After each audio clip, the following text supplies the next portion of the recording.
Tunamshukuru Mungu sana leo ikiwa ni siku ya kwanza ambapo tumeanza mkutano wetu mkubwa kabisa wa Injili katika mji wa Suguti. Mkutano ambao umeandaliwa takriban mwezi mzima, tumekuwa tukiuombea na kusubiri kwa mkubwa. Tunamshukuru sana Mungu kwa sababu ameonekana. Leo ikiwa ni siku ya kwanza, tumeona watu wengi wakimkimbilia Yesu na kusalimisha maisha yao na kuponywa nguvu za giza.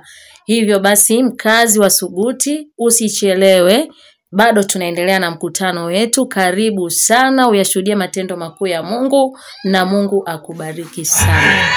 Unakufa leo tarehe 30, unazikwa tarehe 5 ya mwezi wa 7, alafu siku ya mazishi ndio tunasema alazwe mahala pema peponi.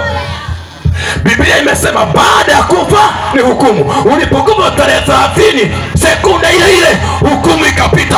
Wewe ni wa jehanamu au ni wa mbinguni sekunde ile ile. Nataka uelewe, tunapokuzika tarehe 5, hata kama tukiomba na kulia sana, tukisema wasifu wako mzuri sana, haitabadilisha matokeo ya hukumu ya Bwana.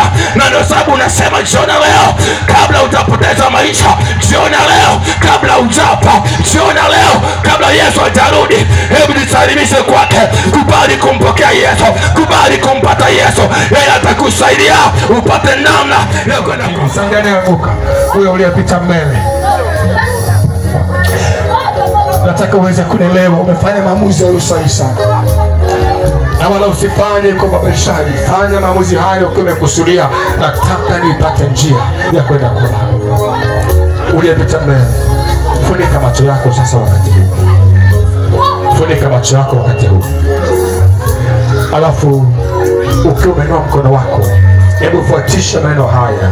Natakiwa kuwa nikisema mimi, unarudia nyuma yangu. Sema, Bwana Yesu. Sema kwa sauti nikusikie. Bwana Yesu, ninakuja kwako. Mimi ni mwenye dhambi. Ninatubu dhambi zangu jioni ya leo.